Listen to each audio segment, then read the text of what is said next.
It's amazing how a single moment can reveal everything you thought you knew about your family relationships. One Sunday afternoon, my son looked me straight in the eye and told me I had become too much of a burden to manage. He suggested it was time to sell my house and move into more suitable accommodations for someone my age. I sat there in stunned silence as he laid out his carefully prepared plan to reorganize my entire life. What he didn't know was that I had spent 40 years as a registered nurse, raising 3 children alone while building something he couldn't even imagine. The conversation that followed would change our relationship forever and teach both of us lessons about assumptions, respect, and what true independence really means. Before we jump back in, tell us where you're tuning in from, and if this story touches you, make sure you're subscribed, because tomorrow I've saved something extra special for you. My name is Margaret Wilson, though everyone calls me Maggie. At 72, I had just celebrated my 2nd year of retirement from Riverside Community Hospital in Seattle, where I'd spent 4 decades caring for others. The morning everything changed started like any other Sunday in my life. I woke early in my Tudor-style home in the Wallingford district, the same neighborhood where I'd raised my 3 children after my husband Paul passed away in a construction accident when our youngest was just 4 years old. The November rain tapped gently against my bedroom windows as I prepared for what I thought would be a regular family brunch. My kitchen, with its original 1920s cabinetry that I'd lovingly restored over the years, filled with the aroma of fresh coffee and homemade scones. I had spent the previous evening making my famous orange marmalade from scratch, using the recipe my Scottish grandmother had passed down to me. The dining table was set with my best china, the delicate rose pattern pieces I'd collected one by one from estate sales during my lean years as a young widow. Through my kitchen window, I could see my garden, now dormant for winter but still beautiful in its structured beds and carefully pruned fruit trees. That garden had fed my family through difficult times, provided flowers for countless school events, and served as my therapy through 4 decades of single parenthood. Every plant had a story. Every tree marked a milestone in our family's journey. As I arranged fresh dahlias from my greenhouse in a crystal vase, I reflected on the path that had brought me to this moment. When Paul died suddenly at 38, leaving me with 3 children under 10 and a mortgage that seemed insurmountable, everyone expected me to crumble. My mother-in-law, Dorothy, had arrived at my doorstep within days, suitcase in hand, ready to move us all back to her house in Tacoma because surely I couldn't manage alone. Instead, I had done something that shocked everyone, including myself. I enrolled in night classes to complete my nursing degree while working days as a medical receptionist. For 2 years, I survived on 4 hours of sleep, determination, and the occasional casserole from concerned neighbors. My children learned to be self-sufficient early, packing their own lunches and helping with household chores while I studied at the kitchen table late into the night. The house itself had been Paul's dream more than mine initially. He'd fallen in love with the Tudor's steep roof lines and leaded glass windows, insisting we could afford it despite my concerns. After his death, keeping the house became my mission, not just for financial stability, but as a promise to him and a symbol of my ability to provide for our children alone. I graduated from nursing school with honors, securing a position at Riverside's emergency department. The work was demanding, but the pay was steady, and with careful budgeting, I managed not only to keep the house, but to slowly transform it into something more than just a shelter. I learned to repair leaky faucets, refinish hardwood floors, and tend a productive garden. Every skill I acquired was another step toward independence, another proof that I could thrive, not just survive. Over the years, while my colleagues complained about their finances, I quietly built something substantial. I took every overtime shift offered, worked holidays when others wanted time off, and invested my extra earnings in index funds and careful real estate purchases. I bought my first rental property, a small duplex in Ballard, when the market crashed in 2008, recognizing opportunity where others saw only disaster.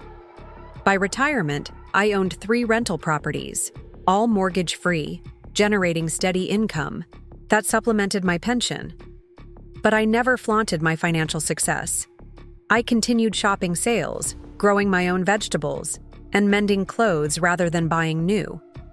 My children grew up thinking we were comfortably middle class at best, never realizing that their college funds were fully funded by the time they entered high school, or that I had systematically built a portfolio worth several $1,000,000, while appearing to live paycheck to paycheck. My eldest, Robert, arrived first that Sunday morning, precisely at 11 as always. At 43, he carried himself with the practiced authority of a corporate executive, which he was managing, a technology firm downtown. His wife, Jennifer, followed behind, her designer handbag catching raindrops as she hurried to the covered porch.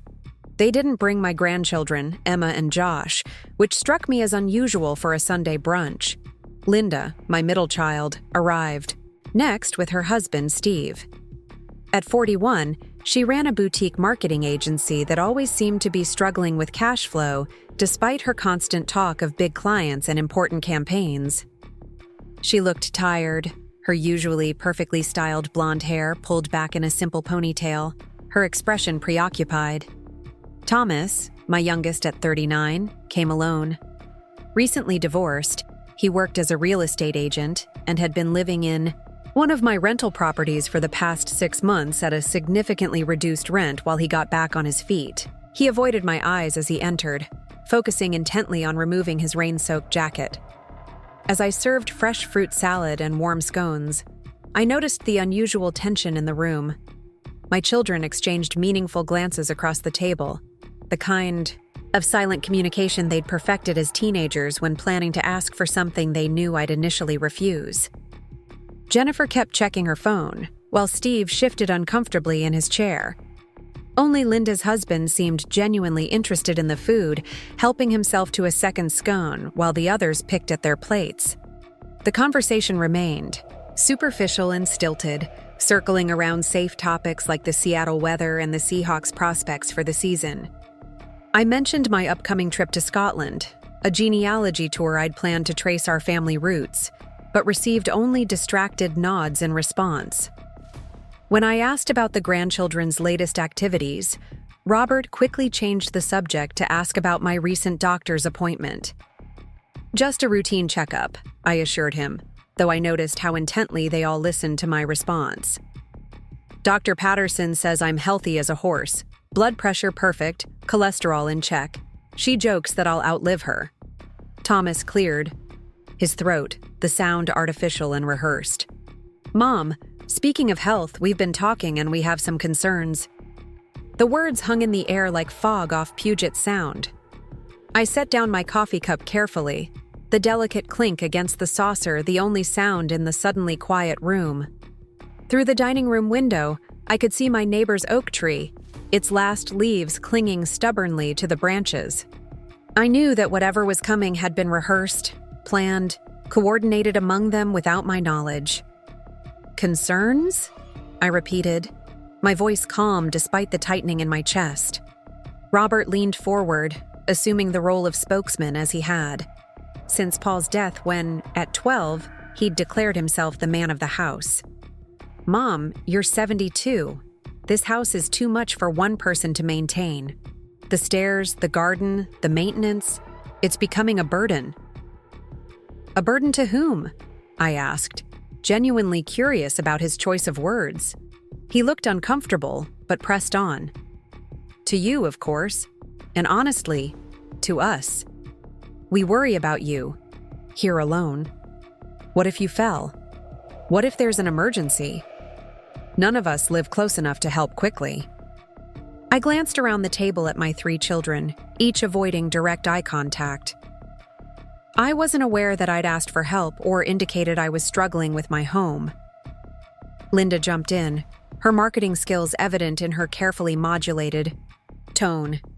It's not about what you've asked for, Mom. It's about being proactive. We've found some wonderful senior living communities, places with amenities, social activities, medical staff on site.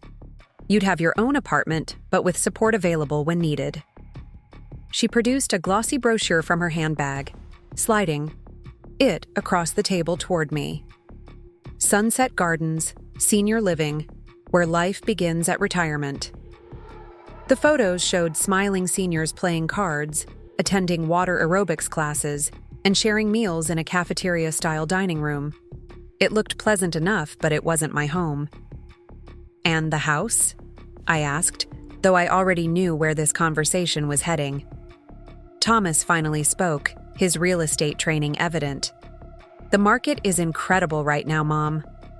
Preparing and narrating this story took us a lot of time, so if you are enjoying it, subscribe to our channel. It means a lot to us. Now back to the story.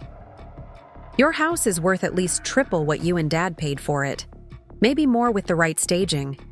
If you sold now, you'd have more than enough to cover your living expenses for decades. And probably some left over," Robert added quickly. Too quickly. There it was. The real motivation behind this carefully orchestrated intervention. They saw my home not as the place where I'd raised them, where I'd built a life from the ashes of tragedy, but as an asset to be liquidated. And they saw me not as their capable, independent mother, but as an obstacle between them and their perceived inheritance. I looked at each of their faces, searching for any sign of the children I'd sacrificed so much to raise. The same children, who'd clung to me at Paul's funeral, who'd cheered when I received my nursing degree, who'd promised to take care of me when I was old. Instead, I saw calculation, impatience, and yes, greed. "I need some time to think about this," I said finally, my voice steady despite the turmoil inside. "Of course," Robert said, looking relieved. "But Mom, we've already spoken to some real estate agents. The spring market would be ideal for listing, so we should move fairly quickly." "We?" I repeated. He had the grace to look slightly embarrassed. "Well, you, of course, with our guidance." They left soon after, citing various commitments and responsibilities. As I stood at my front door watching them drive away, I felt a profound shift in my understanding of our relationship. For 40 years, I had been the giver of time, money, emotional support, and unconditional love. Now, when they perceived me as entering a phase where I might need rather than provide, their solution was not to support me but to contain me, control my assets, and minimize their own inconvenience. That evening, I sat in my favorite armchair by the fireplace, the same chair where I'd nursed each of them as babies, where I'd read countless bedtime stories, where I'd stayed up waiting for them to come home safely as teenagers. The house settled, around me with familiar creaks and sighs, sounds that had comforted me through decades of joys and sorrows. I thought about Paul and what he would say if he could see this moment. He'd always been a fighter, never one to accept others' limitations on what was possible. When doctors told him he'd never walk again after a teenage motorcycle accident, he not only walked, but ran marathons. When contractors quoted ridiculous prices for home repairs, he taught himself plumbing and carpentry. His death had been the only battle he couldn't win, but he'd left me with his spirit of defiance against those who would define my limitations. By morning, I had a plan. The following weeks carried an undercurrent of tension that reminded me of the months before Paul's accident, when small signs accumulated like storm clouds on the horizon. My children's sudden attentiveness felt performative rather than genuine, their phone calls timed and coordinated as if they were following a schedule. Robert began calling every evening at precisely 7 o'clock, his questions probing, yet dressed in casual concern. "How was your day, Mom? Did you manage the grocery shopping all right? Those bags can be heavy." He'd never shown interest in my mundane activities before, but now each conversation included subtle inquiries about my daily capabilities, as if he were building a case file documenting my limitations. Jennifer started dropping by unexpectedly during her lunch breaks, something she hadn't done in the 15 years since they'd married. She would arrive with expensive salads from downtown restaurants, insisting we eat together while her eyes darted around my home, taking inventory. I caught her photographing my steep staircase with her phone, poorly disguising the action as checking messages. When I asked about the children, she deflected with vague responses about busy schedules and conflicting activities. Linda sent daily text messages filled with links to articles about aging, home safety for seniors, and the benefits of downsizing. Her messages arrived with clockwork regularity, always framed as helpful suggestions from a loving daughter. Saw. This article about decluttering in retirement. Thought you might find it interesting. Or, did you know that falls are the leading cause of injury for people over 65? Each message felt less like concern and more like propaganda for their predetermined plan. Thomas's behavior shifted most dramatically. My youngest, who typically contacted me only when he needed something, suddenly became interested in my finances.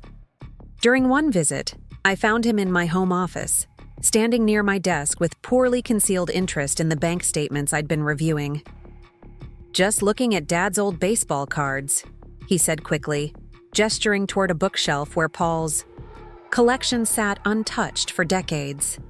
But his eyes betrayed him, glancing back at my desk where financial documents lay spread across the surface.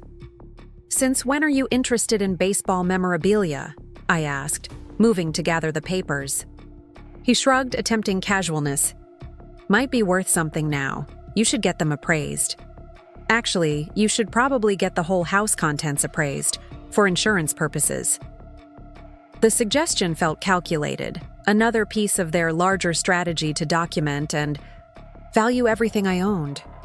I filled the papers away without comment, but the interaction left me deeply unsettled. This child I'd nursed through chronic ear infections, who'd cried in my arms after his first heartbreak, who'd lived rent-free in my property for 6 months, now saw me primarily as a collection of assets to be cataloged. Their spouses played supporting roles in this orchestrated campaign. Steve mentioned casually during one visit that his parents had made the smart choice to move into a continuing care community before they actually needed it. So much easier when you can make the decision yourself, rather than having it forced by circumstances, he added, as if reciting from a script. Even my grandchildren seemed to have been coached. During a rare visit, 13-year-old Emma asked, "Grandma, don't you get lonely in this big house all by yourself?" The question felt rehearsed, lacking the natural curiosity of a teenager and carrying instead the weight of an adult's agenda. I began noticing other changes too. Mail that typically arrived in my locked mailbox occasionally appeared opened and resealed. My neighbors mentioned that Thomas had been asking questions about my daily routines, framing his inquiries as a concerned son wanting to ensure his mother's safety. The realtor whose card he'd left on my kitchen counter called one afternoon, asking when I wanted to schedule the preliminary walkthrough we discussed. "We haven't discussed anything," I informed her coolly. Her embarrassed silence spoke volumes. "I apologize, Mrs. Wilson. Your son said, I must have misunderstood." But she hadn't misunderstood. My children were moving forward with their plans, creating a narrative of my decline that existed only in their minds and financial motivations. They were laying groundwork, building justifications, preparing to present my independence as a liability rather than an achievement. During this time, I maintained my regular routines with deliberate precision. I attended my weekly book club, where we were reading Virginia Woolf and discussing themes of women's autonomy and financial independence. Ironic, given my current situation. I continued my volunteer shifts at the hospital's neonatal unit, where my decades of experience made me invaluable in training new nurses.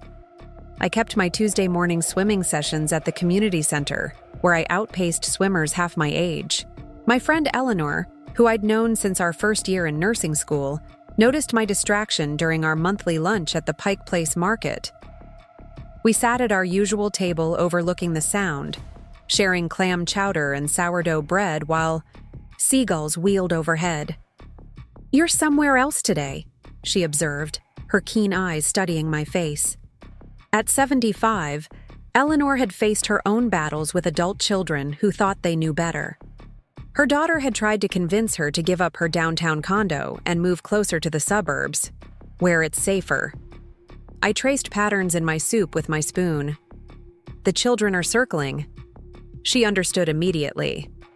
Ah, the "you're too old to manage" conversation? Complete with brochures for senior living facilities and calculations about home values. I smiled grimly. They've been building their case for weeks now, documenting my every move, questioning my capabilities, treating me like a problem to be solved rather than a person to be respected. Eleanor reached across the table to squeeze my hand. What they don't understand is that we didn't survive what we survived. The deaths, the divorces, the discrimination, the sheer exhaustion of single parenthood, to spend our final decades being managed by people who never had to fight for anything. Her words resonated deeply. My children had grown up in the security I'd created, never experiencing the desperation of choosing between groceries and electricity bills, never knowing the weight of sole responsibility for 3 young lives. They'd been protected from the harsh realities that had shaped my strength, and now they couldn't recognize that strength because they'd never seen its forge. That evening, I discovered the extent of their preparations. While organizing tax documents, in my office I found a folder that Thomas must have left behind during his snooping expedition. Inside were printouts of my property records, estimates of my home's value from multiple real estate websites, and most disturbing, a partially completed application for power of attorney with my name listed as the grantor. The presumption took my breath away. They were already preparing legal documents to take control of my affairs, moving forward as if my consent were merely a formality to be managed rather than a choice to be respected. The application included language about diminished capacity and assistance with financial decisions, painting a picture of an elderly woman unable to handle her own affairs. I sat in my office chair, the folder trembling in my hands, rage and hurt warring within me. These children I'd sacrificed everything for, who I'd put through college by working double shifts, who I'd supported through divorces and job losses and financial crises, now saw me as incompetent, a burden to be handled efficiently. But beneath the hurt, something else stirred. The same fierce determination that had driven me to complete nursing school while raising 3 children alone, that had enabled me to build financial security from nothing, that had carried me through Paul's death and its aftermath. They had underestimated me, just as Dorothy had when she'd arrived with her suitcase, certain I'd fold under pressure. I spent that night reviewing my financial statements, not with the uncertainty my children imagined, but with the satisfaction of someone who had built something substantial through decades of careful planning. My investment portfolio had weathered multiple recessions. My rental properties generated steady income. My pension and Social Security provided more than enough for my daily needs. The equity in my home was just one piece of a much larger financial picture my children couldn't imagine. More importantly, I reviewed my life. At 72, I still swam laps 3 times a week. I could work a 12-hour shift at the hospital. When they called me for emergency staffing, I maintained a 5-bedroom house and half-acre garden without assistance. I traveled independently, managed complex financial transactions, and mentored young nurses who sought my expertise. The woman my children were trying to portray existed only in their financially motivated imagination. The next morning brought another coordinated assault. Linda arrived early, carrying coffee and pastries from the expensive bakery downtown, her gesture of generosity as transparent as glass. She'd brought reinforcements, her friend Patricia, who just happened to be a social worker specializing in geriatric care. I thought Patricia could offer some insights, Linda explained as she unpacked the pastries. She has so much experience helping families navigate these transitions. Patricia smiled warmly, but her eyes assessed me with professional calculation. Linda's told me so much about you, Mrs. Wilson. It must be challenging maintaining this big house all by yourself. I offered them coffee and my best china, the pieces I'd painstakingly collected from estate sales during my lean years. Actually, I find it quite manageable. The exercise keeps me fit. Patricia launched into what was clearly a prepared presentation about the challenges of aging in place, the risks of social isolation, the benefits of community living. She spoke about preventive transitions and proactive planning, using terms designed to make imprisonment sound like liberation. Linda nodded along enthusiastically, occasionally adding personal touches about how worried she and her siblings were, how they only wanted what was best for me. I listened politely, serving them homemade lemon scones I'd baked that morning, the recipe perfected over decades of Sunday brunches. When Patricia paused for breath, I asked quietly, "At what point did I indicate I was struggling with my independence?" The question clearly wasn't in their script. Patricia glanced at Linda, who jumped in quickly. "Mom, it's not about struggling. It's about preventing future problems. We want you to make these decisions while you're still capable of making them." "While I'm still capable," I repeated, letting the words hang in the air. "How interesting that you've already begun questioning that capacity." Linda's face flushed. "That's not what I meant, isn't it?" I stood, beginning to clear the dishes with the steady hands that had inserted thousands of IVs, that had held premature babies no bigger than my palm, that had comforted countless patients through their darkest hours. "I believe what you mean is that you want me to make the decisions you've already made for me, to cooperate with a plan designed for your convenience rather than my well-being." Patricia attempted to interject with more professional terminology about transitions and support systems, but I was finished listening. "Thank you for your concern," I said, showing them to the door, "but I have a swimming class to attend." As I changed into my swimming suit, I thought about the water that had always been my refuge. During the hardest years after Paul's death, when the weight of responsibility threatened to crush me, I would slip away to the community pool in the early mornings. Those solitary laps, the rhythm of stroke and breath, had saved my sanity more than once. The water didn't care about my failures or fears. It simply held me, challenged me, renewed me. At the pool, I swam my usual mile, my strokes strong and steady. In the lane beside me, a woman in her 40s struggled to complete a single lap, while I moved through the water with the efficiency of decades of practice. I thought about my children's perception of aging, how they equated years with incapacity, how they couldn't see that strength came in many forms, and that mine had been tempered by trials they'd never faced. After swimming, I stopped at the farmer's market, filling my canvas bags with fresh produce as I'd done for 40 years. The vendors knew me by name, saving their best tomatoes and greenest kale for the nurse who'd delivered their babies or tended their parents. These connections, built over decades, formed a web of community my children couldn't see or understand. They worried about my isolation while I navigated a rich network of relationships they'd never bothered to notice. That afternoon, I found Robert's car in my driveway, though he wasn't scheduled to visit. I found him in the garage, photographing my tools and making notes on a legal pad. He startled when I cleared my throat, nearly dropping his phone. "Mom, I didn't hear you come in. I was just checking your emergency supplies. We should make sure you have everything you need for winter storms." "How thoughtful," I said dryly, though I've managed through 40 winters in this house without difficulty. He had the decency to look embarrassed, but pressed on with his agenda. "Actually, while I'm here, I wanted to discuss something else. Jennifer and I have been thinking, this house has so much unused space now. 3 empty bedrooms, a full basement, that enormous attic. We could help you convert some of it into income-generating units. Of course, that would be easier if you moved somewhere smaller first." The transparency of his real estate scheming was almost insulting. "Let me understand," I said slowly. "You want me to leave my home so you can turn it into rental units?" "It's not like that," he protested. "We're thinking of your financial security." I laughed then, a genuine sound that echoed in the garage. "Robert, I own 3 rental properties that you've apparently never noticed. I have a pension, Social Security, and investments that have grown steadily for 30 years.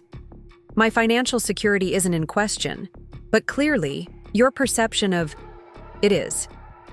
His face went through several expressions: surprise, calculation, and finally a kind of frustrated confusion. "You own rental properties?" "Among other assets," I confirmed. "Did you think I worked double shifts for 40 years just to pay the electric bill?" The conversation ended awkwardly, with Robert mumbling about misunderstandings and needing to pick up the kids from practice. As I watched him drive away, I realized that my financial privacy had allowed my children to construct a fiction about my vulnerability that justified their current behavior.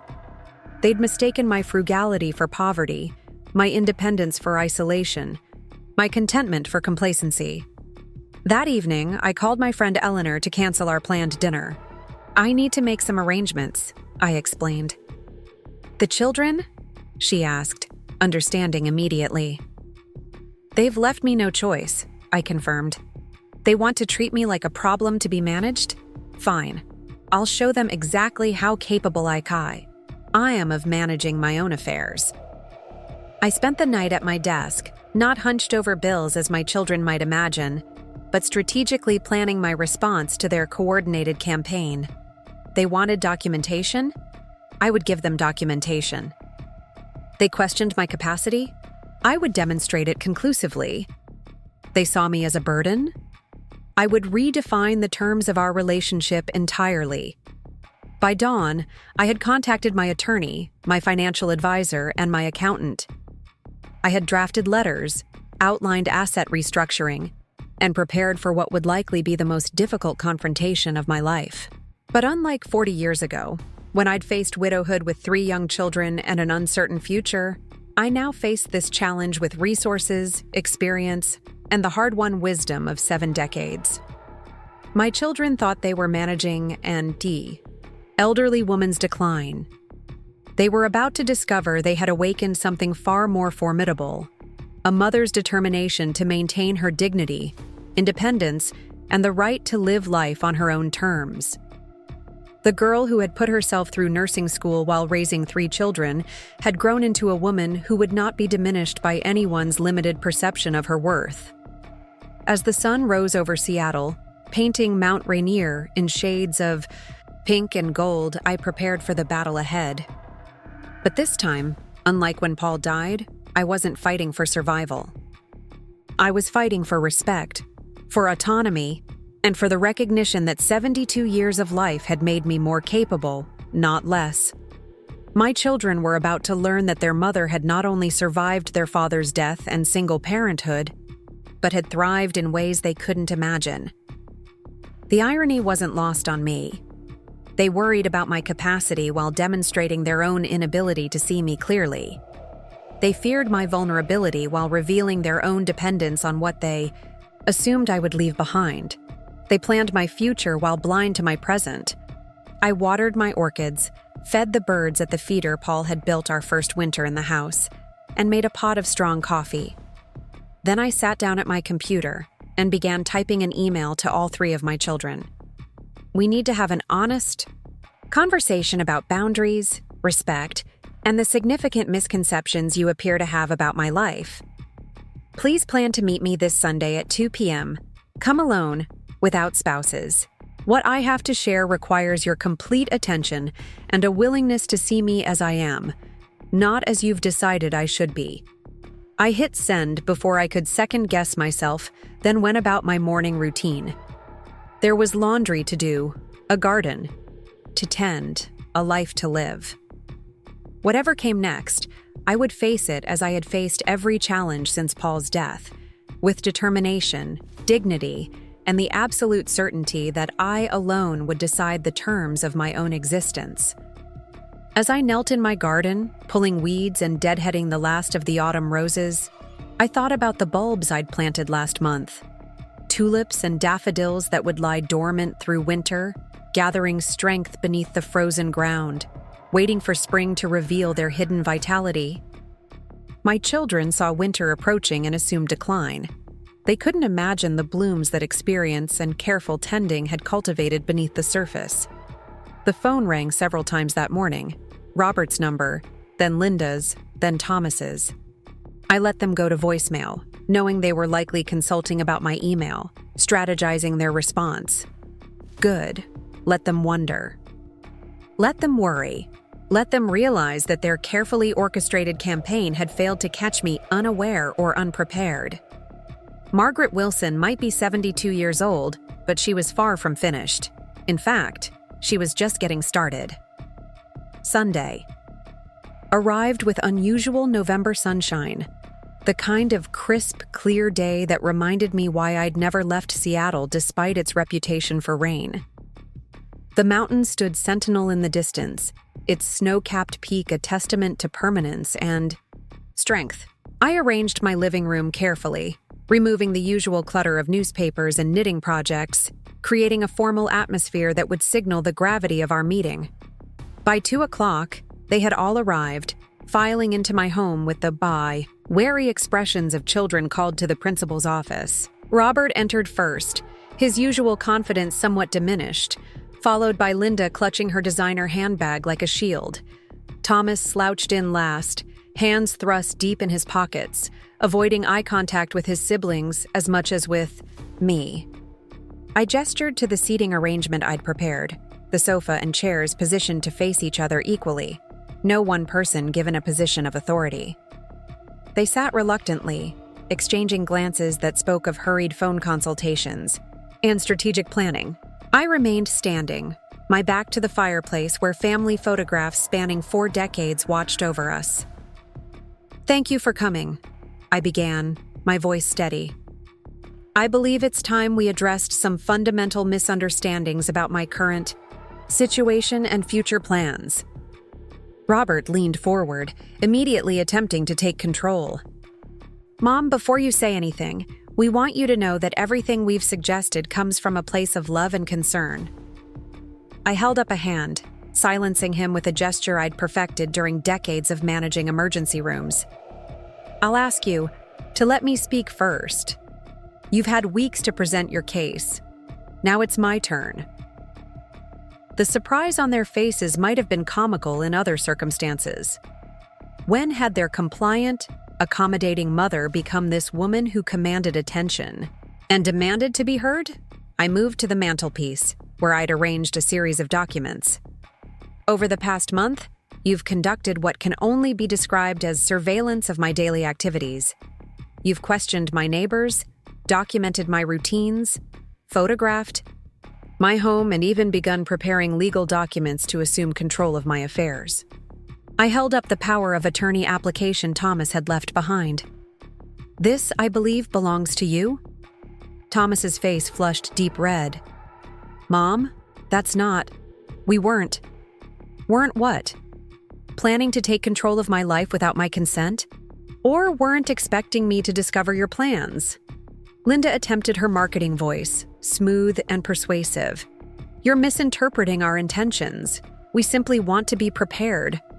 "Prepared for what, exactly?" I turned to face them fully. "For my mental decline? My physical incapacity? My death? What evidence do you have that any of these are imminent?" The silence stretched between us, heavy with unspoken assumptions and exposed motivations. I let it linger, watching them squirm under the weight of their own presumptions. Finally, Robert found his executive voice. "Mom, you're 72 years old, living alone in a 5-bedroom house with stairs and maintenance requirements. It's only practical to consider alternative arrangements."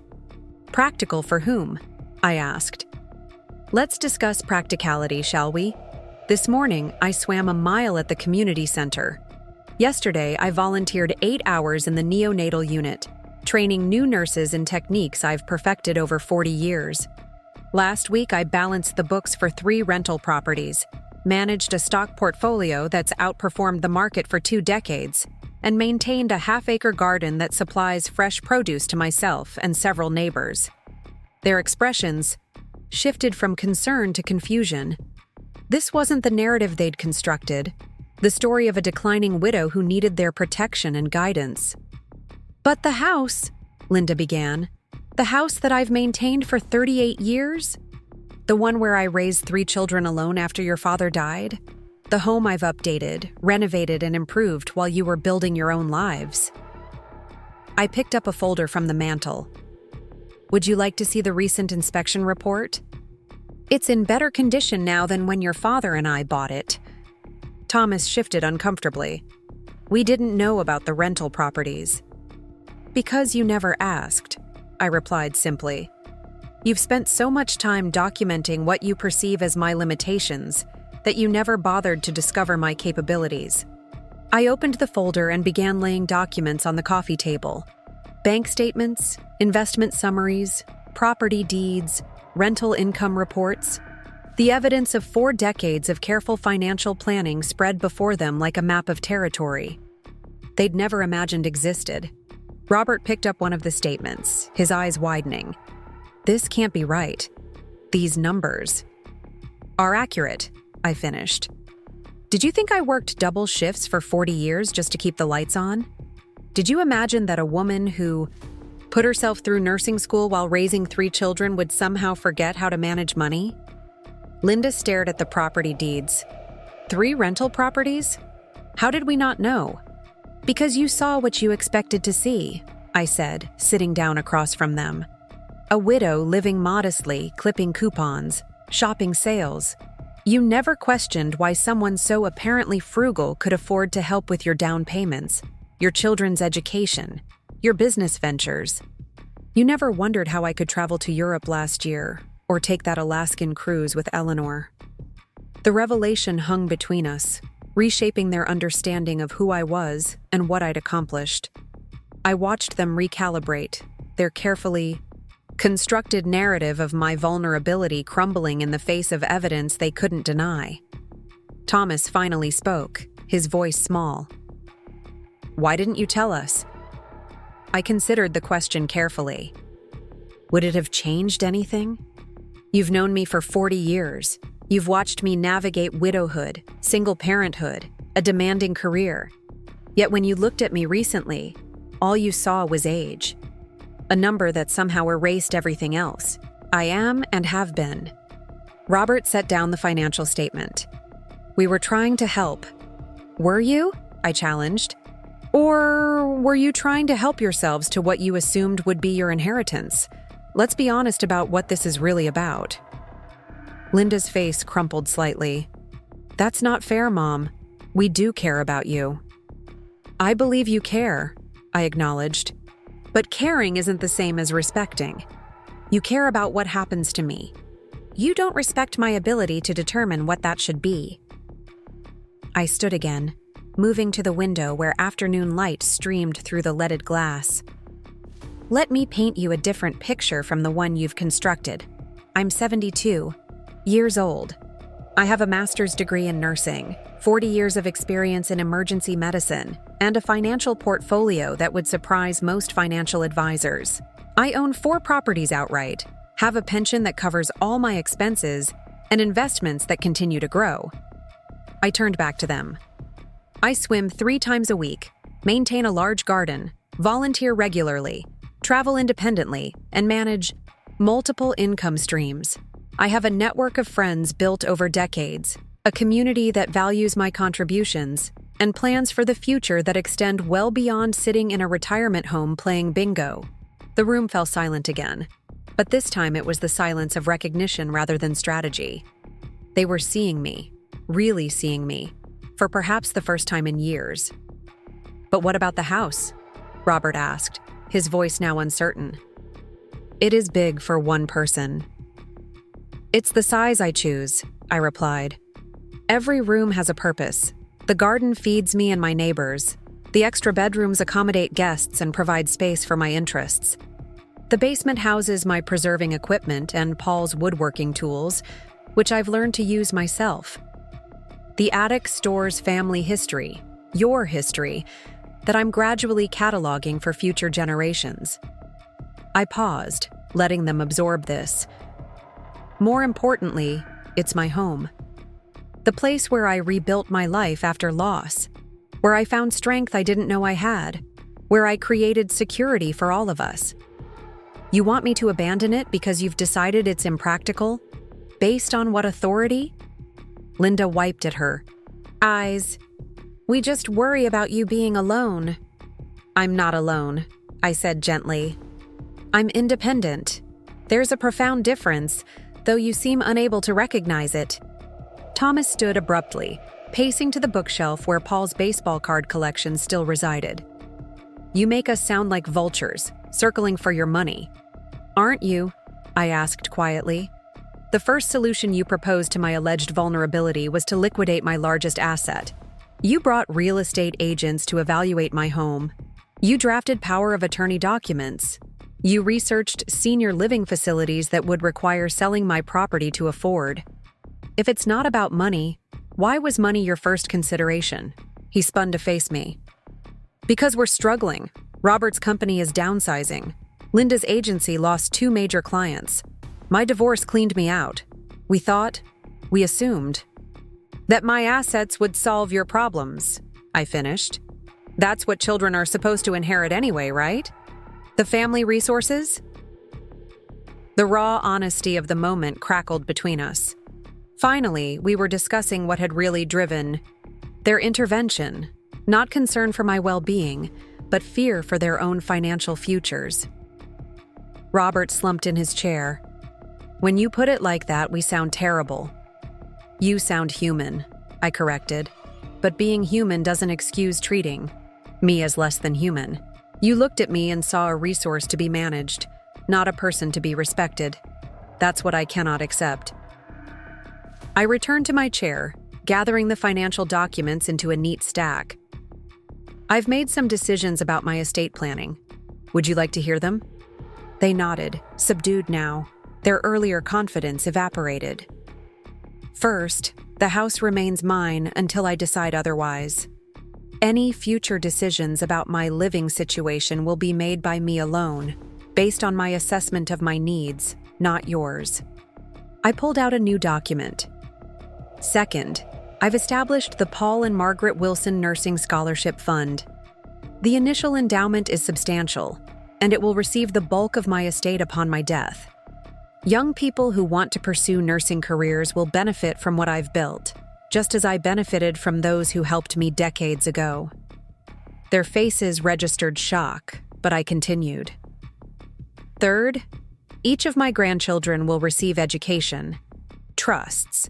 These will pay directly to accredited institutions for tuition, books, and related expenses.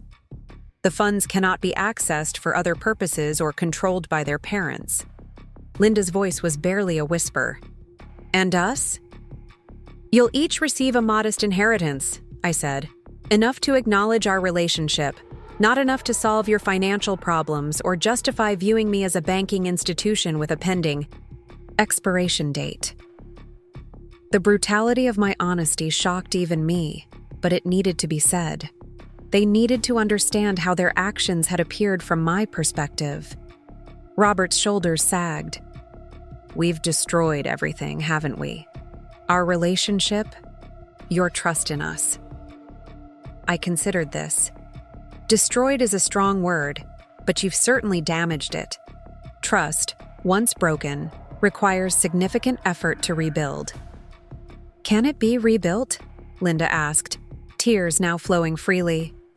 That depends entirely on you, I replied. On whether you can see me as a complete person rather than a role.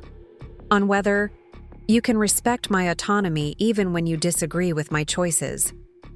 On whether you can separate your love for me from your interest in my assets. Thomas returned to his seat. What happens now? I stood, signaling the formal portion of our meeting was ending. Now you go home and think about what kind of relationship you want with me for whatever years I have left. I'm not interested in being anyone's burden or anyone's bank. I am interested in being your mother, but on terms that respect my dignity and independence. They gathered their things slowly, the weight of our conversation visible in their movements. At the door, Robert turned back. Mom, I'm sorry. We got so caught up in our own fears and problems that we forgot who you really are." "Perhaps," I said. "Or perhaps you never really knew who I was beyond the role I played in your lives. Either way, it's not too late to learn." After they left, I stood in my doorway watching their cars disappear down the tree-lined street. The house felt different. Now, not empty, but clarified, as if speaking my truth had cleaned more than just the air between us. I walked through my rooms, touching familiar objects, seeing my space through my own eyes rather than their critical assessment. In the kitchen, I made tea using the loose leaves I'd brought back from London, savoring the ritual of warming the pot, measuring the leaves, timing the steep. Such small pleasures, invisible to those who saw only an elderly woman alone in a large house. They couldn't understand that solitude and loneliness were different things, that a life fully lived created its own company through memories, interests, and purposeful days. That evening, Eleanor called. "How did it go?" "As well as could be expected," I told her. "They're in shock, I think. The mother they thought they knew doesn't exist, and the woman who does exist isn't what they expected." "Good," she said, firmly. "It's about time they saw you clearly, though I suspect they're not the only ones who needed this confrontation." She was right, as usual. In standing up to my children, I had also stood up for myself in a way I hadn't since Paul's death. For 40 years, I'd defined myself in relation to others, as Paul's widow, as my children's mother, as my grandchildren's grandmother. I'd been so focused on being strong for everyone else that I'd forgotten to be strong for myself. But this afternoon had changed that. I had claimed my story, my achievements, my right to determine my own future. I had refused to be diminished by their limited perceptions or reduced to their convenient narratives. At 72, I had finally given myself permission to be fully, unapologetically myself. The phone rang several times that evening, Robert, Linda, and Thomas each calling, likely to process our conversation or test whether our relationship had survived the honesty. I let the calls go to voicemail. They needed time to absorb what had happened, to reconsider who I was and what I meant to them beyond my utility or assets. And I needed time, too, to settle into this new dynamic, to prepare for whatever came next. Later, I sat in my garden as twilight painted the sky in shades of purple and gold. The air was crisp with approaching winter, carrying the scent of wood smoke and damp earth. I thought about Paul, wondering what he would have made of today's confrontation. He'd always admired my strength, but worried about my tendency to accommodate others at my own expense. "Stand up for yourself, Maggie," he used to say. "No one else will do it for you." It had taken me 40 years, but I'd finally taken his advice. And in doing so, I'd discovered that the woman who had survived his loss, raised 3 children alone, and built financial security from nothing was still very much present. She'd just been waiting for permission to fully emerge. As darkness settled over my garden, I made a mental list of things I wanted to do: a painting class at the community college, a trip to Ireland to trace my grandmother's roots, perhaps even writing the memoir Eleanor had been encouraging. My life was far from over, despite my children's assumptions.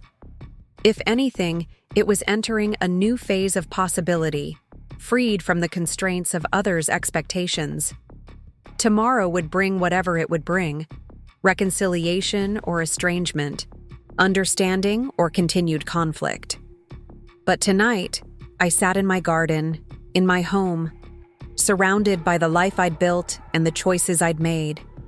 I was neither burden nor bank, neither problem nor solution.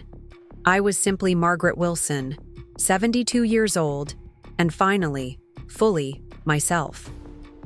The stars emerged one by one in the darkening sky, and I made a wish on the first one visible, not for my children's understanding or acceptance, though I hoped for both, but for the continued courage to live my remaining years on my own terms. The breaking point had come and gone, and I had not broken. Instead, I had broken free.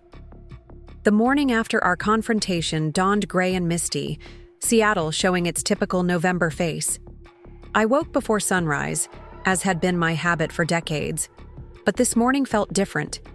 The house seemed to breathe differently around me, as if it too recognized that something fundamental had shifted. I made my way downstairs in the pre-dawn quiet, my silk robe whispering against the banister, each step deliberate and measured. In the kitchen, I began my morning ritual, grinding fresh coffee beans, warming the vintage percolator that had belonged to Paul's mother, setting out my favorite ceramic mug with its chip on the handle from when Thomas had tried to wash dishes at age 6. These small, familiar actions grounded me while my mind churned with the implications of yesterday's revelation. I had shown my children documentation they'd never imagined existed. Bank statements revealing multiple investment accounts, property, deeds for 3 rental homes in addition to my own residence, a stock portfolio that had grown steadily through 4 decades of careful management. The shock on their faces would have been comical if it hadn't represented such a fundamental misunderstanding of who I was. As coffee brewed, I stood at the kitchen window watching the city wake up. The Space Needle emerged from morning fog like a promise. And I remembered bringing the children there when they were young, how they'd pressed their faces against the observation deck windows, marveling at how small everything looked from above. Perhaps that was part of our problem: perspective. They'd been looking at my life from too great a distance, seeing only the broad strokes while missing the intricate details that comprised the full picture. The doorbell rang at precisely 7 o'clock. I wasn't surprised. Robert had always been punctual to a fault, and I'd expected him to be the first to attempt damage control. What did surprise me was finding him alone on my doorstep, without Jennifer's mediating presence, holding a white bakery box and wearing an expression I hadn't seen since he was 12 and had accidentally broken Paul's antique compass. "I brought cinnamon rolls from Loretta's," he said, lifting the box slightly. "The ones with extra frosting you always liked." I stepped aside to let him in, noting how he moved through the foyer with unusual hesitation, as if the house had become unfamiliar territory. We settled at the kitchen table, not in the formal dining room where yesterday's confrontation had occurred, but in the heart of the home where homework had been completed, tears had been dried, and countless family meals had been shared. "Mom," he began, then stopped, seeming to struggle with words in a way that was uncharacteristic for my usually articulate eldest. "I couldn't sleep last night. Jennifer finally banished me to the guest room because I kept pacing. I poured coffee for both of us, adding the splash of cream he'd preferred since university. What kept you awake?" He unwrapped a cinnamon roll slowly, his executive decisiveness nowhere in evidence. "The look on your face when you showed us those documents. Not anger, though you had every right to be angry. It was disappointment, like we'd failed some essential test." "Had you?" I asked quietly. Robert flinched but met my gaze. "Yes, we failed to see you. Really see you." We got so caught up in our narrative of the aging widow who needed protection that we never questioned whether that story was true. I considered his words while buttering my own roll. The pastry was still warm, its familiar sweetness a stark contrast to the difficult conversation. "What do you think created that narrative?" "Fear," he admitted. "My own mortality, probably. If you're vulnerable, if you need us to take care of you, then maybe we're not as close to being the older generation as we feel. Maybe we have more time before you have to face what I faced when your father died," I supplied. His shoulders sagged. "When Dad died, you were 42, younger than I am now. Yet you seemed so capable, so in control. You never asked for help, never showed weakness. We grew up thinking you were invincible. When you retired, when you had that minor knee surgery, it shattered that illusion. Suddenly you seemed human, mortal, fragile. I was always all of those things," I pointed out, But I was also competent, resourceful, and far better prepared for this stage of life than you assumed. Robert pushed his half-eaten roll aside. Those properties, Mom. How did we not know? We thought you were living off your pension and Social Security, maybe some modest savings. We worried about you being house rich but cash poor. Because you never asked, I said simply. And because I chose not to volunteer information that wasn't anyone's business but my own. But we're your children, which doesn't grant you automatic access to my financial details, I interrupted gently, but firmly. Would you expect me to have full knowledge of your portfolio, your retirement accounts, your mortgage balance? He had the grace to look embarrassed. No, of course not. Then why should the reverse be true? We sat in silence for a moment, the weight of this reversal settling between us. Finally, Robert spoke again. The scholarship fund, that wasn't a spur-of-the-moment decision, was it? I smiled slightly.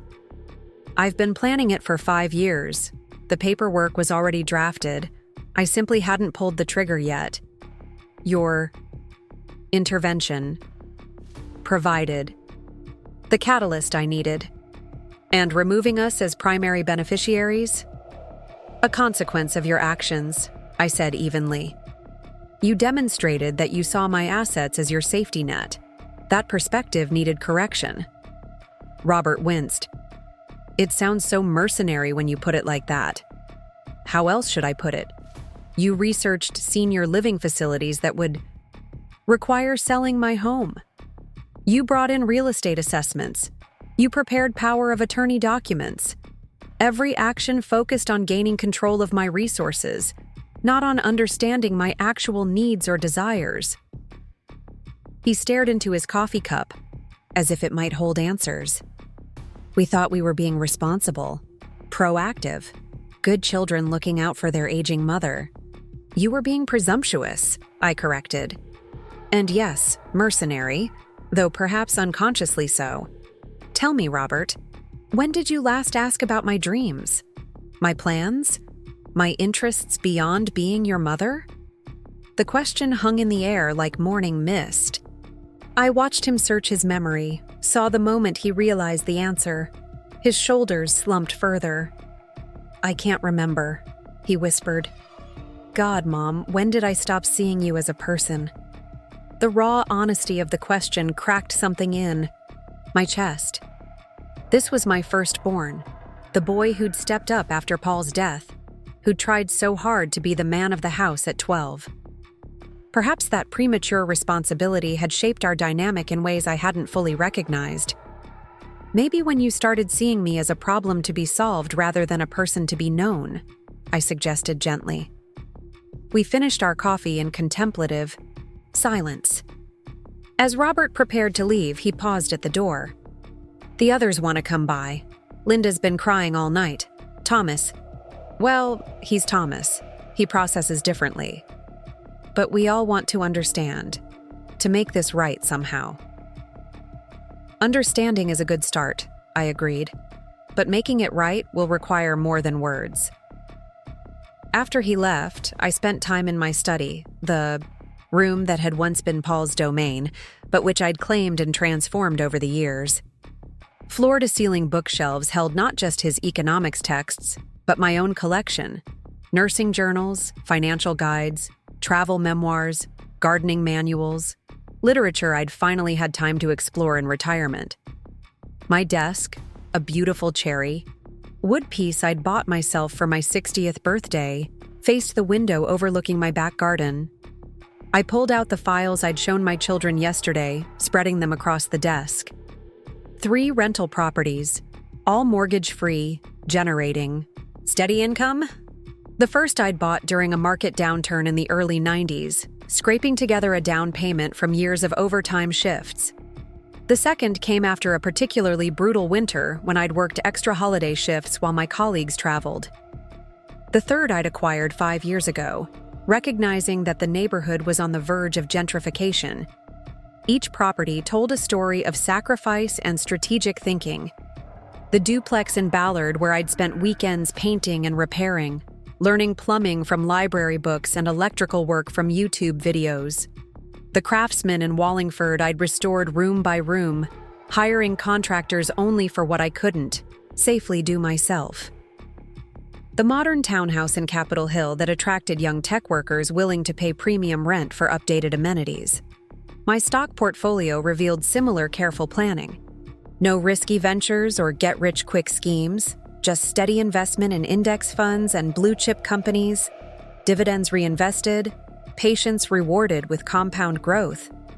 I'd started with $50 monthly contributions when the children were young, increasing the amount whenever I got a raise or paid off a debt. This wealth hadn't materialized from thin air.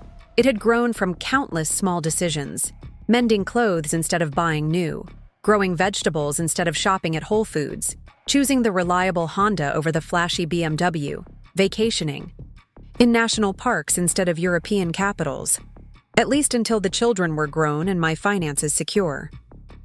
Linda arrived at noon, her usual polished appearance disheveled, eyes red-rimmed from crying. She hugged me at the door with an intensity that reminded me of the little girl who'd clung to me after nightmares. "Mom, I'm so sorry," she began before I'd even closed the door. "I keep thinking about what you said yesterday, about respect versus care. I thought I was being caring, but I was actually being controlling, wasn't I?" I led her to the sunroom, a bright space I'd added to the house 10 years ago, filled with plants and comfortable reading chairs.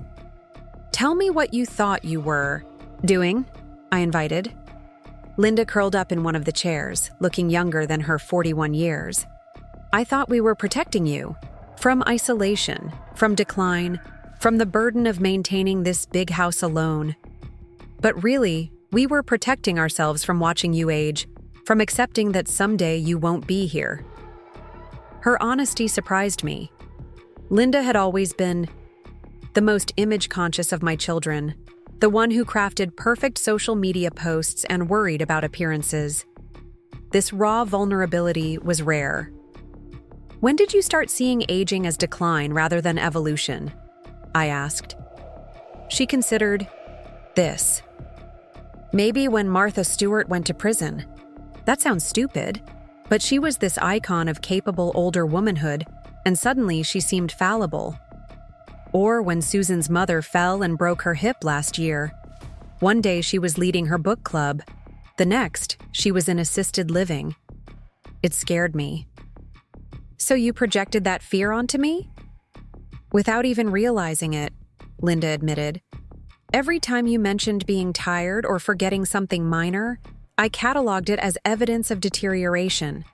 I created a narrative that didn't exist." I reached for the African violet on the side table, adjusting its position to catch better light. "Do you remember when you were 8 and convinced yourself that every headache meant a brain tumor?" Linda laughed despite her tears. "God, yes. I drove you crazy checking symptoms on that medical encyclopedia." "You were creating catastrophic narratives then too," I observed, "looking for evidence to support your worst fears rather than accepting simple explanations. Are you saying I haven't grown up?" "I'm saying fear makes us all regress sometimes. The question is whether we recognize it and correct course." We talked for 2 hours, really talked in a way we hadn't in years. Linda shared struggles. With her business I'd known nothing about, admitted her marriage was less stable than it appeared, confessed that she'd been seeing a therapist for anxiety. I listened without offering solutions, recognizing that she needed understanding more than advice. "You know what strikes me?" she said eventually. "We spent so much energy trying to manage your future that we never asked what you wanted. What do you want, Mom?" I smiled at the question, so simple, yet the first time any of them had asked it. "I want to paint. I've enrolled in a watercolor class at the community center. I want to travel, really travel, not just guided tours for seniors. I want to write about my experiences as a nurse, maybe contribute to medical journals. I want to mentor young nurses, pass on what I've learned." I want to see the Northern Lights, take cooking classes in Thailand, learn to tango in Argentina. Linda's eyes widened with each revelation. That's ambitious. Why shouldn't it be? I'm 72, not dead. My mind is sharp, my body is healthy, my finances are secure. What's stopping me from being ambitious? Nothing, she realized. Absolutely nothing except other people's expectations.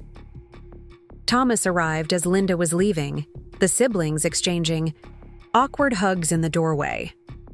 My youngest had always been the most emotional of the three, the one who felt everything deeply but struggled to articulate those feelings. He entered with the wary energy of a man approaching a difficult conversation. We ended up in the garage, of all places. Thomas had always been drawn to Paul's old workshop, though he'd never shown interest in learning the skills his father had mastered. Now he ran his hands over the tools I'd kept maintained, the workbench I'd learned to use myself over the years. I found the power of attorney paperwork, I said without preamble. The application you'd started filling out. Thomas flinched. I can explain. Can you? Because I'd genuinely like to understand what made you think you had the right to prepare legal documents giving yourself control over my affairs without my knowledge or consent. He slumped against the workbench. It wasn't supposed to go that far. Robert said we should be prepared, have everything ready in case something happened suddenly, like with Dad. Your father's death was sudden, I agreed, but I'm not dying, Thomas. I'm living. There's a significant difference. I know that now, he said miserably. Seeing those bank statements, the property deeds. Mom, you're rich. Actually, rich. How did I not know that? Because you never asked about my life beyond how it related to yours, I said plainly.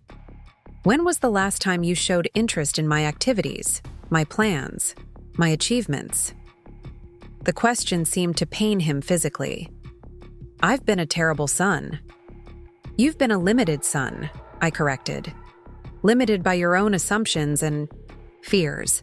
The question is whether you can expand that perspective. We spent the next hour going through the workshop, me showing him projects I'd completed over the years, a restored rocking chair, built-in shelves for the guest room, a pergola for the garden. His amazement at my capabilities would have been insulting if it weren't so genuine. You learned all this after Dad died? I learned it because I had to, I explained. Contractors were expensive, and I had 3 children to put through college. So I got library books, watched this old house religiously, and figured it out. Just like I figured out investing, property management, and dozen other skills your father had handled. Thomas touched a carefully organized row of drill bits. We underestimated you. Catastrophically. You categorized me, I corrected. Widow, mother, elderly woman. Each label made me smaller in your eyes until I barely existed as an individual at all. The truth of it seemed to overwhelm him. He sank onto Paul's old workshop stool, the one with the wobbly leg I'd never gotten around to fixing. What happens now, with us, I mean? Can you forgive us? Forgiveness isn't the issue, I said carefully. Trust is. Respect is. You've shown me how you view me when you think I'm vulnerable. That's not something that disappears with an apology. Then how do we rebuild? By seeing me, I said simply.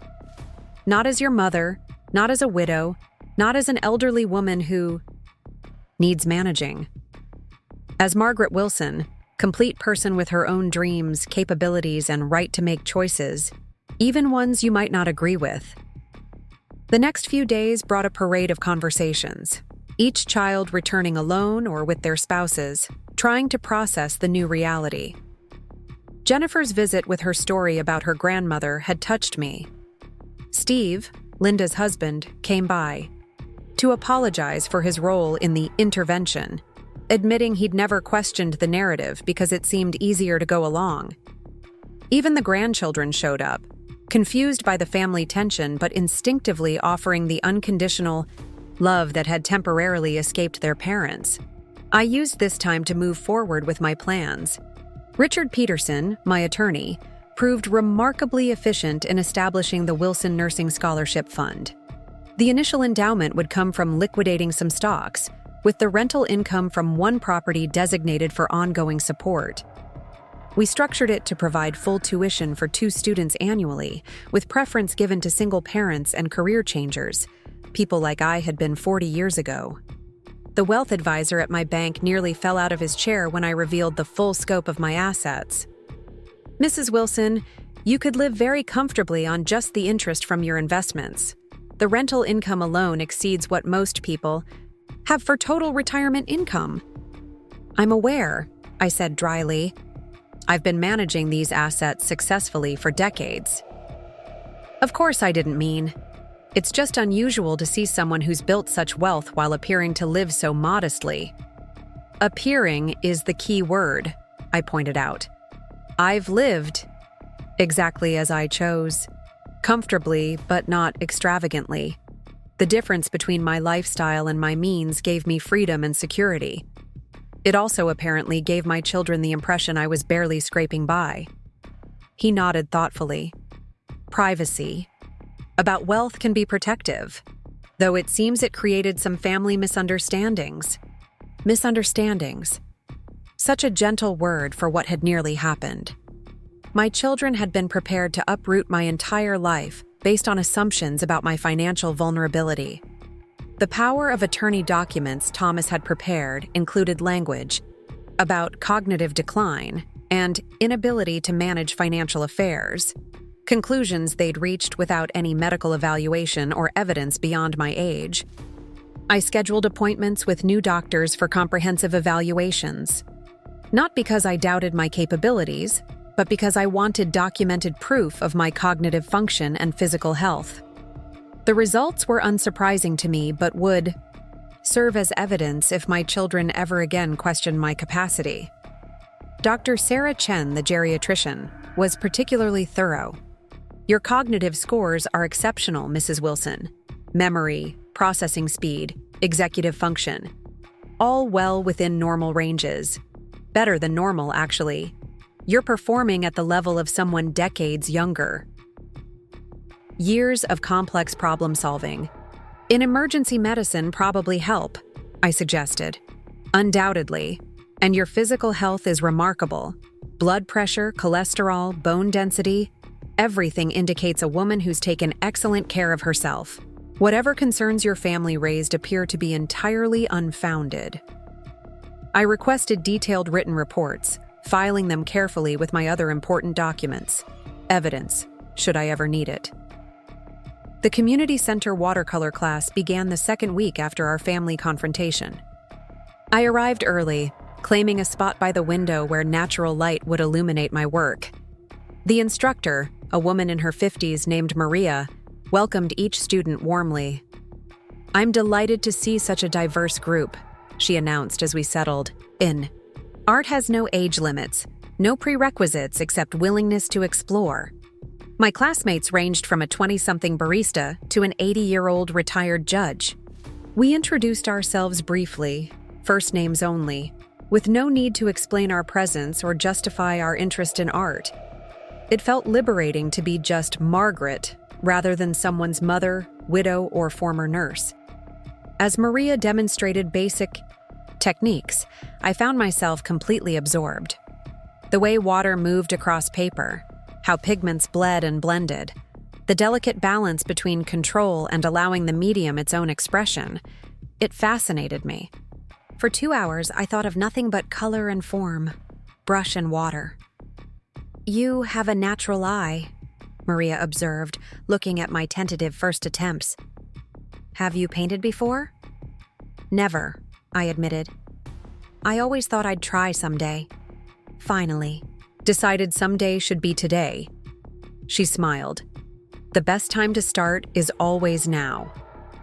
That evening, Eleanor called to check in. "How are you holding up? Family coup attempts can be exhausting." "I'm actually energized," I realized with surprise. "Like I've broken free from constraints I didn't fully recognize." "Did you know I painted today?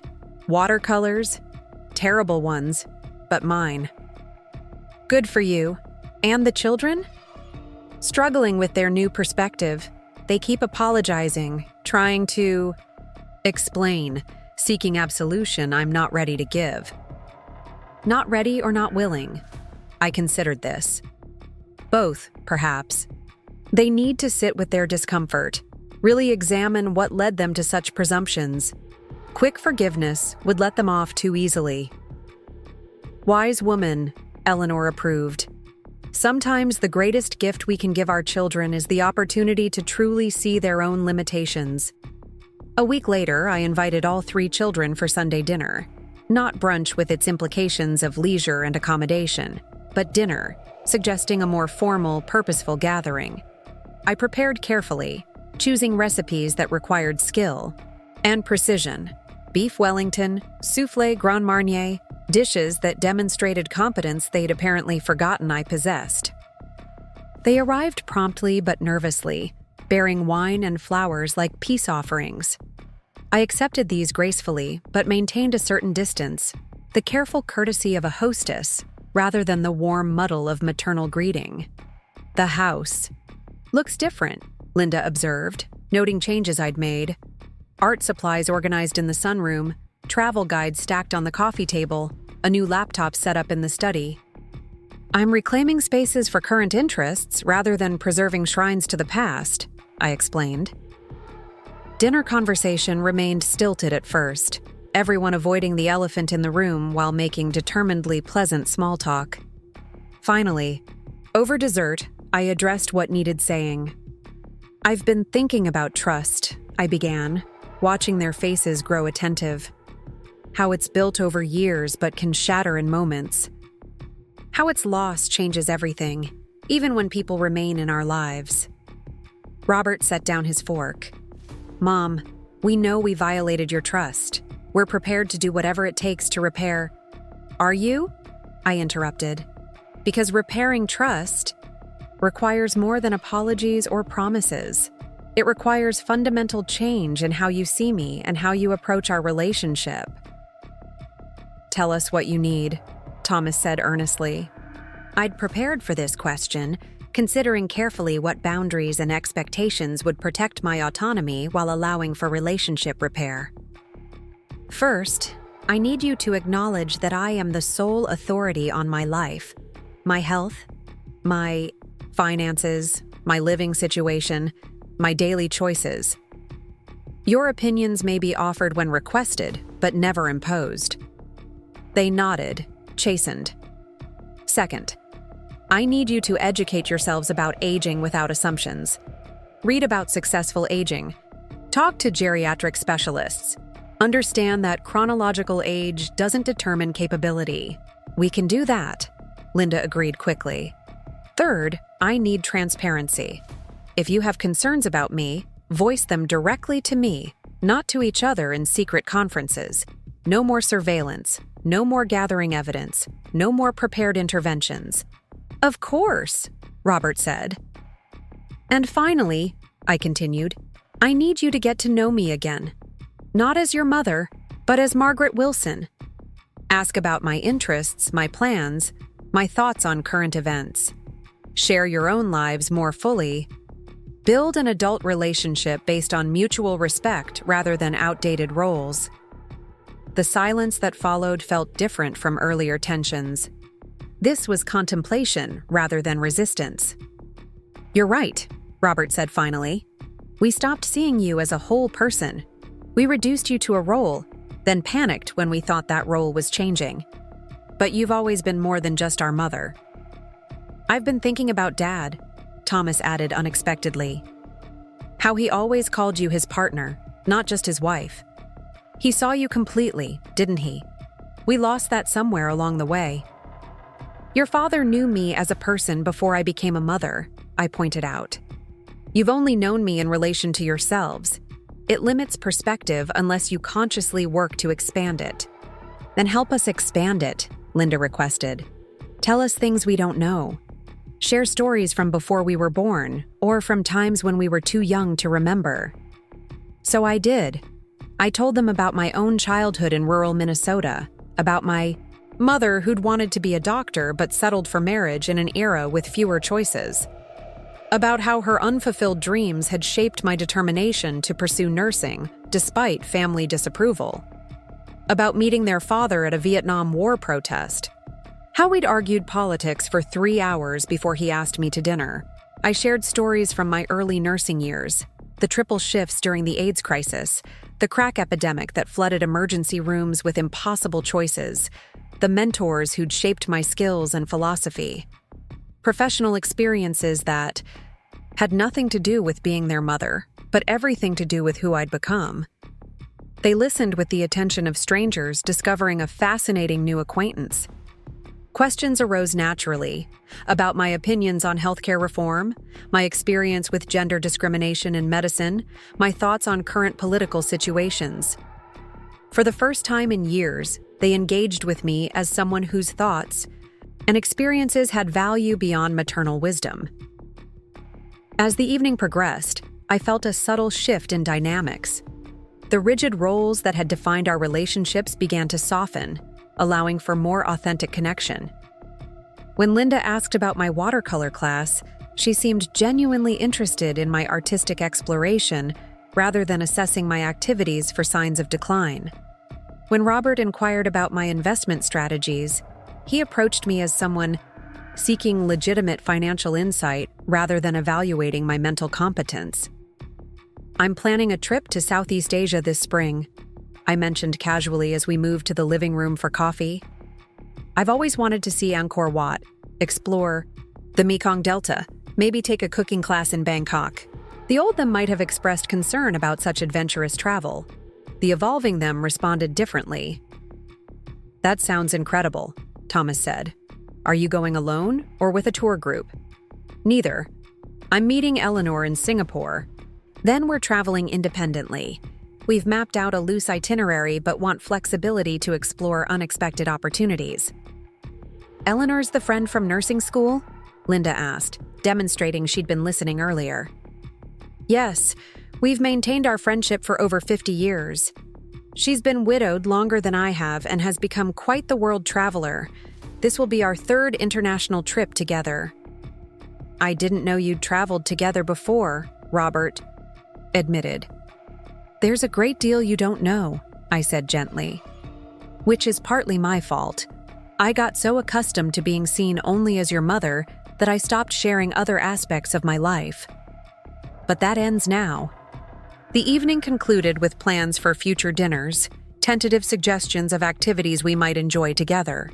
Museum visits, concerts, even a weekend trip to the San Juan Islands. But I noticed they were careful to frame these as invitations, rather than assumptions, checking my schedule and preferences rather than expecting accommodation. After they left, I stood in my quiet house, processing the evening's subtle transformations. Change wouldn't happen overnight. Old patterns would resurface, requiring vigilance and correction. But something had begun, a reimagining of our relationships that allowed for my full personhood while maintaining family bonds. Over the following weeks, I instituted new routines that reinforced my independence while remaining open to evolving connections with my children. Monday mornings were reserved for swimming, not the gentle water aerobics they'd probably imagined, but serious lap swimming that challenged my endurance and cleared my mind. Tuesdays brought watercolor class, where I was developing unexpected skill with landscapes. Wednesdays, I volunteered at the hospital, where young nurses sought my expertise and stories from decades of experience. The scholarship committee met monthly to review applications. We'd received over 30 submissions for the first 2 positions, each telling a story of dreams deferred by circumstance, determination to overcome obstacles, passion for healing professions. Reading these applications reminded me of my own journey. The night classes juggled with childcare, the textbooks studied while dinner simmered, the exhaustion offset by fierce determination. "These are remarkable candidates," observed Janet Phillips, the nursing school dean who served on our committee. "But these 2 stand out." She indicated applications from Maria Gonzalez, a single mother of 3 working as a medical interpreter, and David Kim, a 45-year-old former engineer seeking career change after his wife's cancer journey. They mirror my own path, I agreed. Non-traditional students with life experience that will enrich their nursing practice. Your scholarship isn't just providing financial support, Janet noted. It's validating their choices, saying their dreams matter regardless of age or circumstances. The first recipients were announced at a small ceremony at the nursing school. Maria Gonzalez wept openly as she accepted, her 3 children beaming from the audience. I'd given up on this dream, she admitted. Working 2 jobs, raising kids alone, nursing school seemed impossible. This scholarship doesn't just pay tuition, it tells me I'm worth investing in. My children attended the ceremony, sitting quietly, in the back, observing the tangible impact of wealth they'd never known I possessed. Afterward, Robert approached with tears in his eyes. "This is what you built while we weren't paying attention," he said. "Not just money, but the ability to change lives."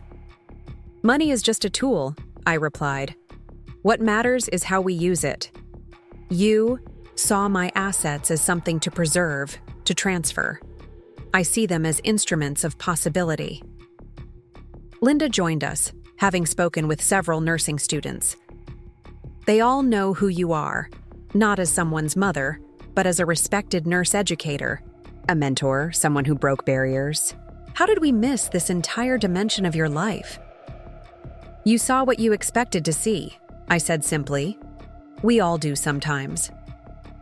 That weekend, Thomas surprised me by asking to learn woodworking.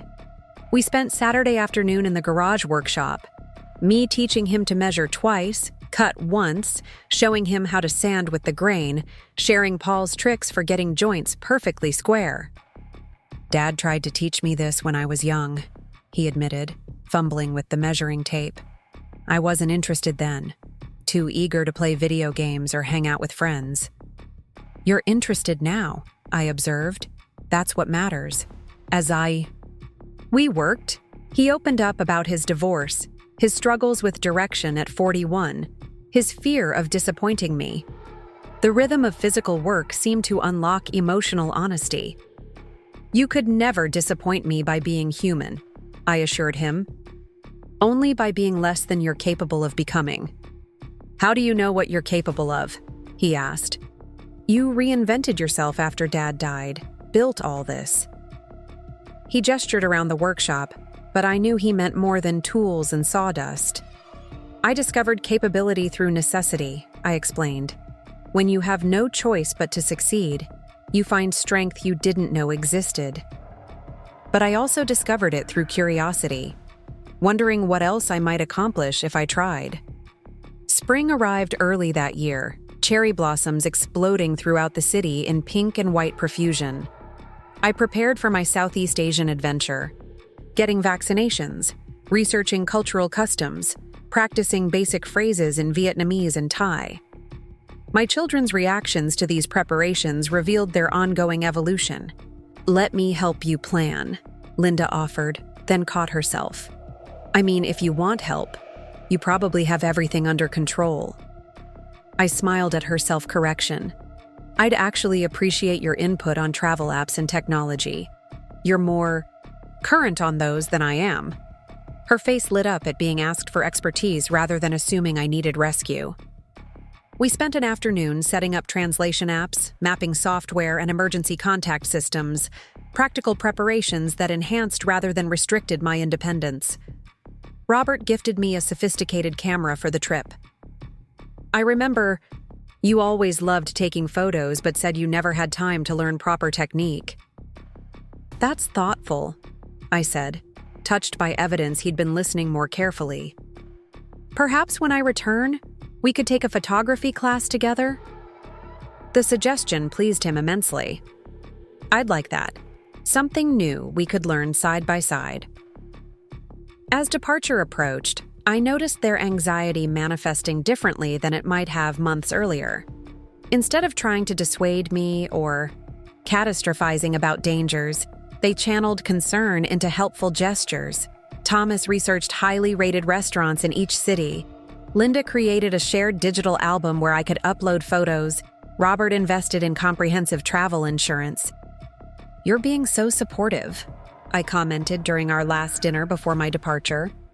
"We're trying to show love through respect rather than control," Linda explained. "It's harder than it sounds." "Most worthwhile things are," I agreed. The night before my flight, I walked through my house, appreciating its quiet dignity. This home had sheltered my family through joy and grief, growth and change. Now it stood ready to welcome me back from adventures, a stable base for an expanding life rather than a container for a shrinking one. I paused in what had been the children's rooms, now transformed into spaces reflecting my current interests. The walls that once held boy band posters and sports pennants now displayed my tentative watercolors and Southeast Asian maps. Evolution, not erasure. In my bedroom, I finished packing with the efficiency of someone who'd spent decades preparing for overnight hospital shifts. My passport lay beside printed itineraries, testament to dreams deferred but not abandoned. At 72, I was finally claiming the adventures I'd postponed for duty and necessity. The doorbell rang as I zipped my suitcase. Thomas stood on the porch, holding a wrapped package. "I wanted to give you this before tomorrow's airport chaos," he said, entering with unusual shyness. Inside the wrapping, I found a leather-bound journal, its cover embossed with a world map. The first page bore an inscription in Thomas's careful handwriting, "For the stories you haven't told us yet. Love, your son who's still learning to see you." The simplicity of it broke through my carefully maintained composure. I hugged him tightly, feeling the shift in our relationship. No longer just mother and child, but two adults navigating the complex terrain of evolved connection. "Thank you," I whispered, "for the journal and for trying to see me." He pulled back, eyes damp. "I spent so many years taking you for granted. Now I realize how extraordinary you are, not just as our mother, but as a person. I don't want to miss any more of your story." After he left, I sat in my study, running my fingers over the journal's smooth leather. Tomorrow would begin a new chapter, literal travel to distant places, but also continued journey toward being fully seen and seeing others completely in return. My children had created a crisis by trying to manage my future. In response, I'd reclaimed not just my autonomy, but a larger vision of what my remaining years could hold. The flight to Singapore marked more than a geographical journey. As I settled into my window seat, journal in hand, I reflected on the transformation of the past months. The woman who boarded this plane was fundamentally different from the one who'd sat through that orchestrated intervention. Yet she was also more authentically herself than she'd been in years. Eleanor met me at Changi Airport, her silver hair styled in a new shorter cut that suited her adventurous spirit. We embraced like the old friends we were, but also like co-conspirators embarking on a mission of joyful rebellion against societal expectations of how women our age should behave. "You look radiant," she observed as we collected our luggage. "Nothing like a good family uprising to bring out one's inner glow." I laughed, feeling lighter than I had in months. I should thank them, really. Their attempt to diminish me actually liberated me. Over drinks at our hotel that evening, overlooking Singapore's glittering skyline, I shared the ongoing evolution with my children. Eleanor listened with the wisdom of someone who'd navigated her own version of these challenges. "The hardest part," she mused, "is letting them struggle with their discomfort. Our generation was trained to smooth things over, to prioritize family, harmony over individual truth. Breaking that pattern feels selfish until you realize it's actually the most generous thing you can do." Our travels through Southeast Asia exceeded every expectation. We explored ancient temples at sunrise, when mist still clung to carved stones and monks' chants echoed through empty corridors. We navigated night markets using the translation app Linda had helped install, delighting vendors with our attempts at local languages. We took that cooking class in Bangkok, learning to balance fish sauce and palm sugar while sharing stories with fellow travelers from around the world. I filled Thomas's journal with observations and sketches, documenting not just places but internal discoveries. Each page revealed aspects of myself I'd suppressed or forgotten: curiosity about Buddhist philosophy, fascination with architectural details, ability to connect with strangers despite language barriers. The digital photo album became a bridge to my evolving relationship with my children. I uploaded images daily, accompanying them with brief narratives that revealed my experiences beyond typical tourist snapshots. Linda responded with genuine interest, asking questions about local customs and artistic traditions. Robert shared articles about the economic development of regions I visited. Thomas sent voice messages reflecting on photos that particularly moved him.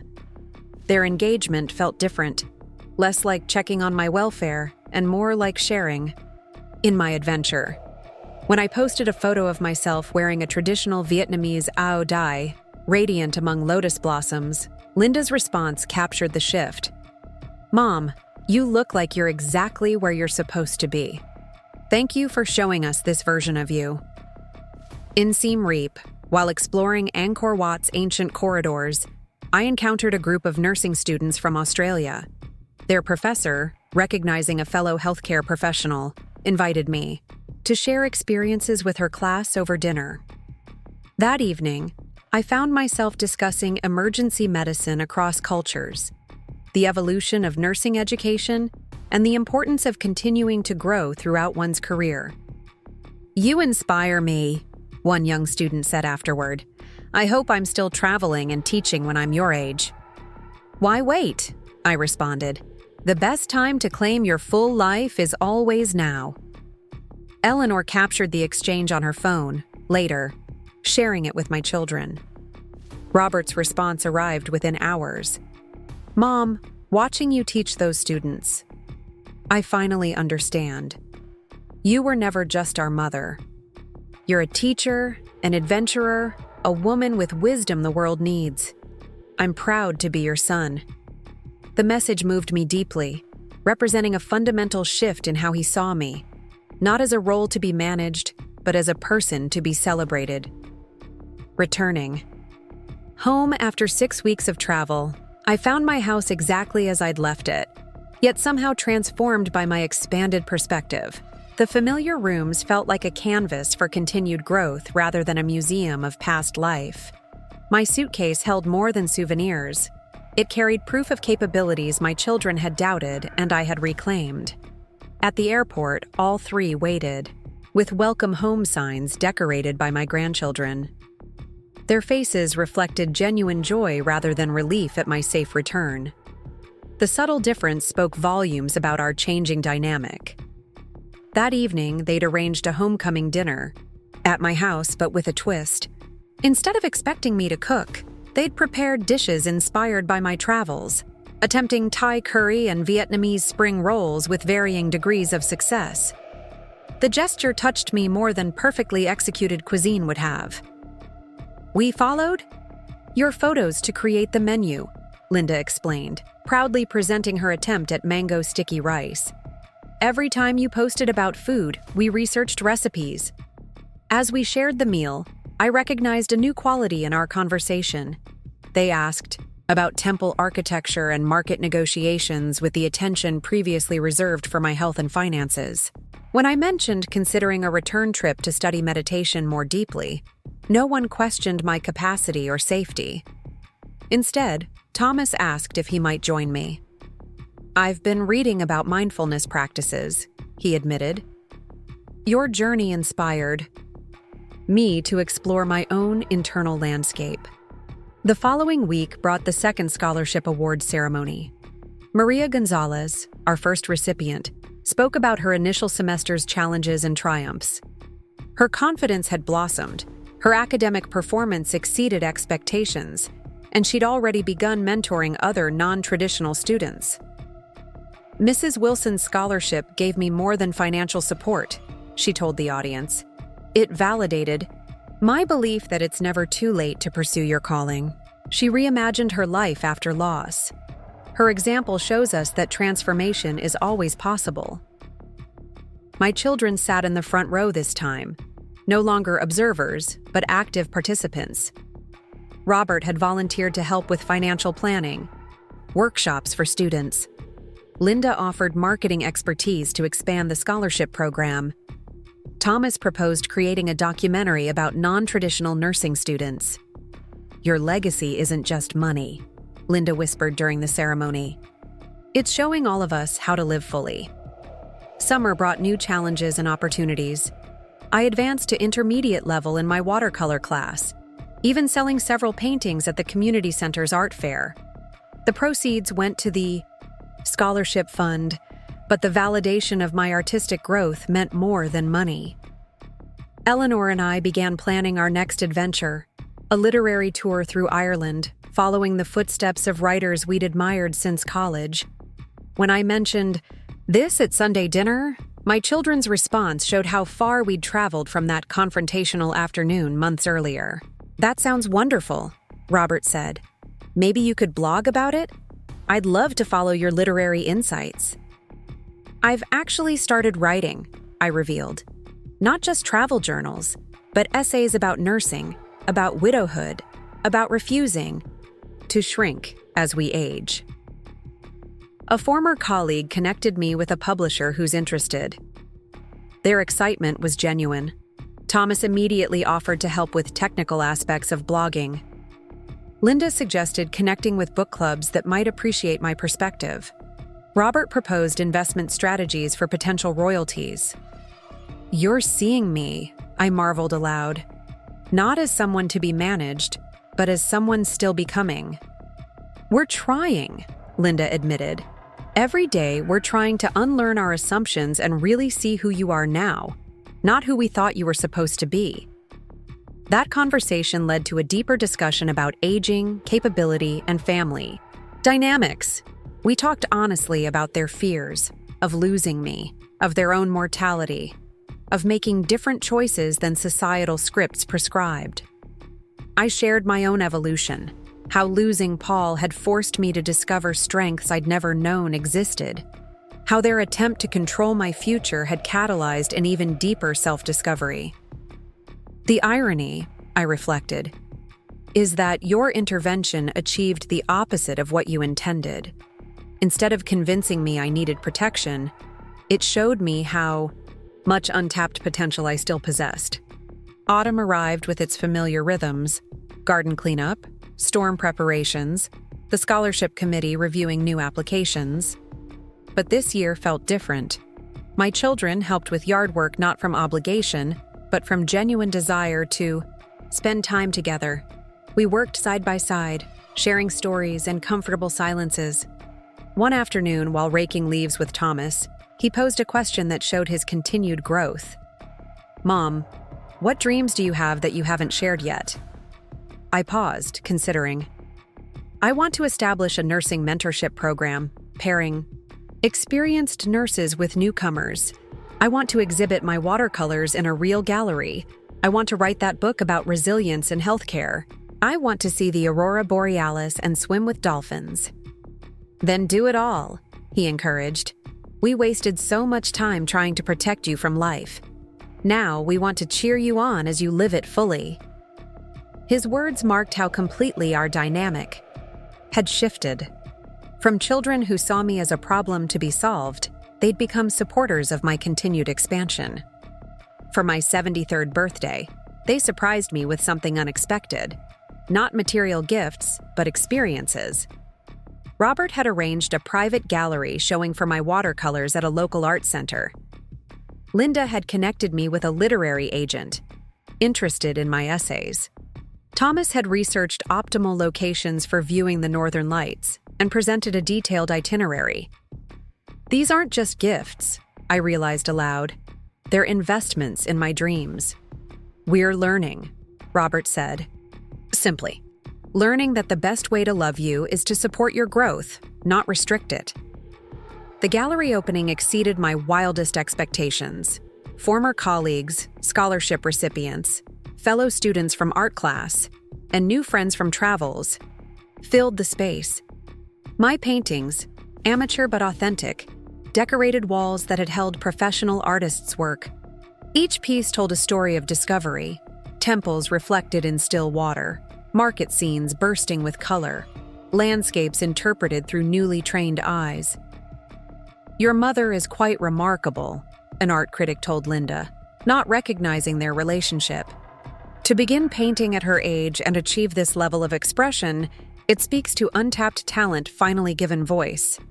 Linda's eyes glistened as she replied, "She's been remarkable all along. We just weren't paying attention." That evening, as I stood surrounded by people celebrating not what I'd been, but what I was becoming, I felt the full weight of transformation. The woman who'd sat through that intervention, feeling diminished and misunderstood, had evolved into someone claiming every moment with intention and joy.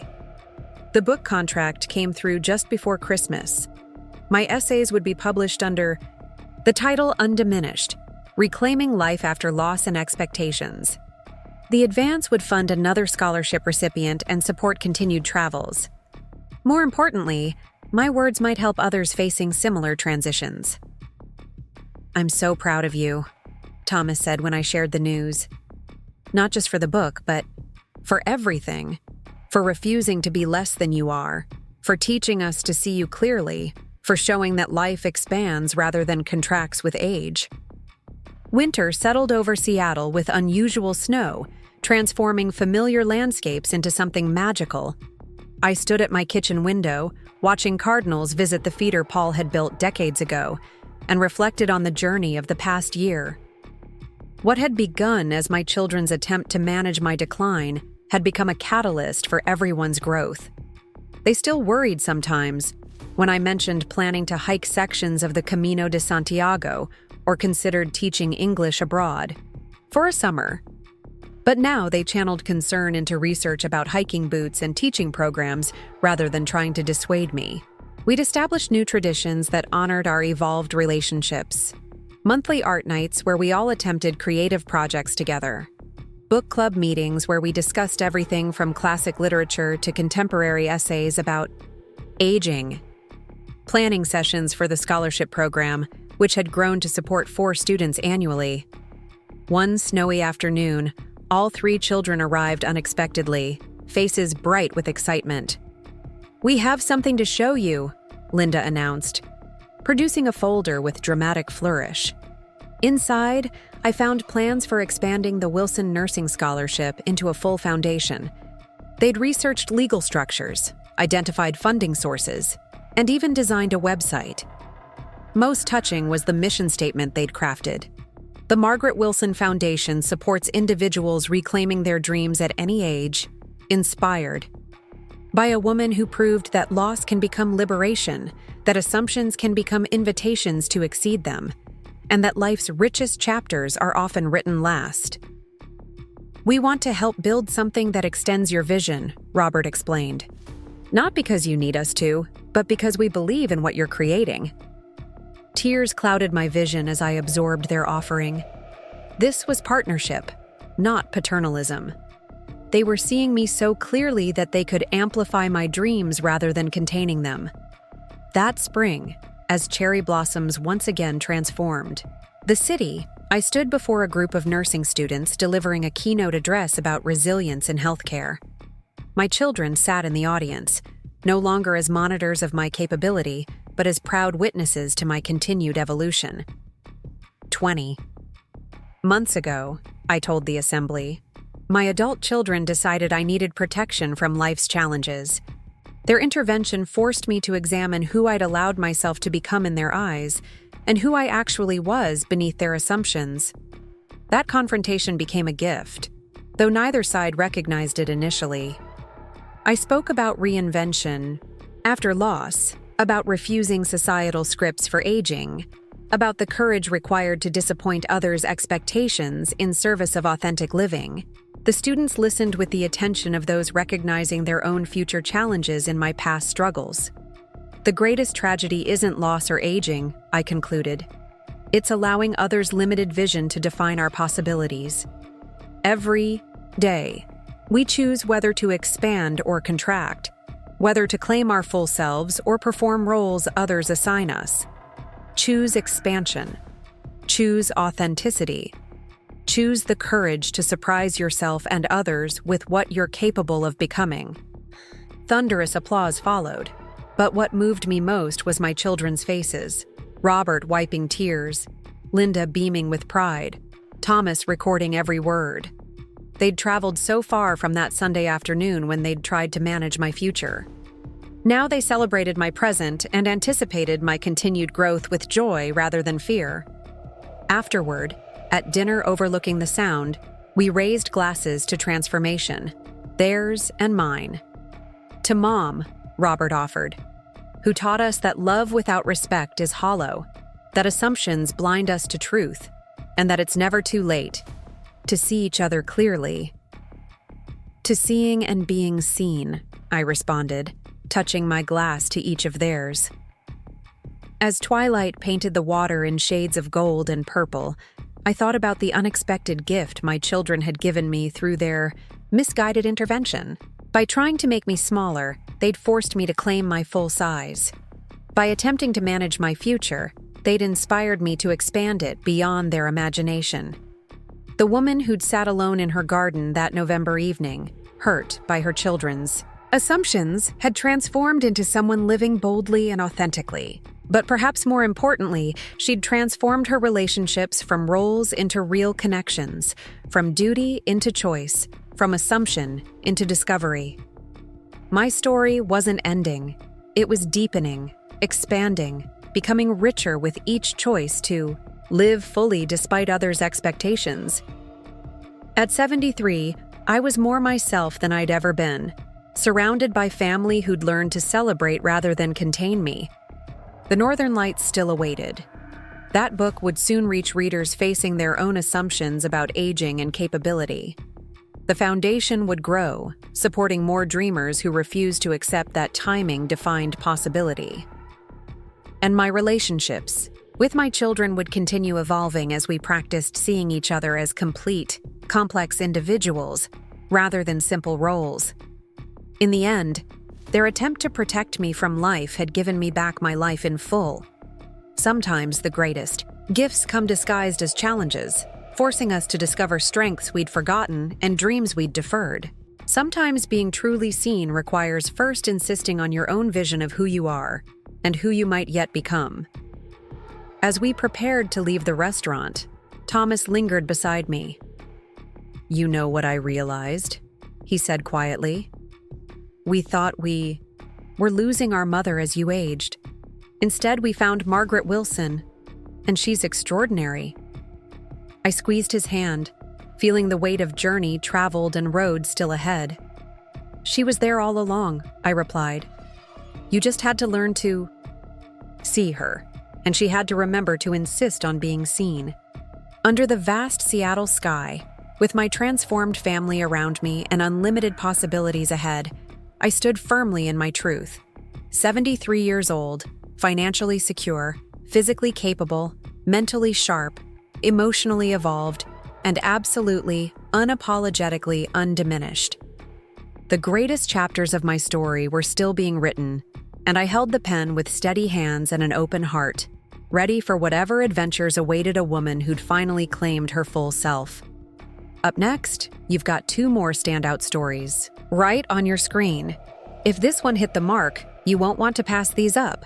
Just click and check them out.